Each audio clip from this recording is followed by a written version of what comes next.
பிரிவினைவாதி மசாரத் ஆலம் விடுதலையை கண்டித்து காஷ்மீரில் பாரதிய ஜனதா கட்சியினர் போராட்டத்தில் ஈடுபட்டனர்.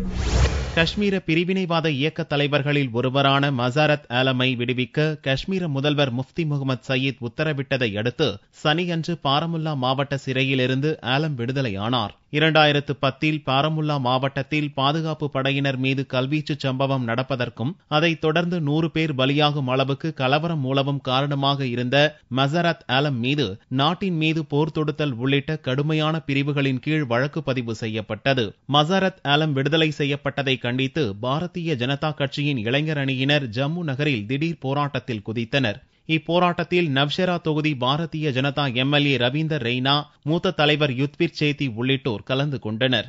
மசாரத் ஆலமை மீண்டும் கைது செய்ய முதல்வர் முஃப்தி முகமது சயீத் உத்தரவிடாவிட்டால் வரும் நாட்களில் போராட்டத்தை தீவிரப்படுத்துவோம் என போராட்டக்காரர்கள் அறிவித்தனர். सूरत में भी भारतीय जनता पार्टी ऐसे आतंकवादी और अलगाववादी नेताओं को जेल से बाहर नहीं निकालने देगी.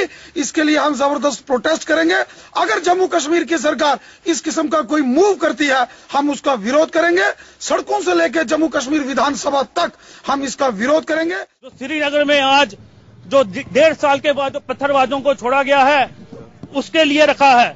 1.5 साल पहले जो पत्थरबाज पकड़े गए थे, आज श्रीनगर की एडमिनिस्ट्रेशन ने उसको छोड़ा है.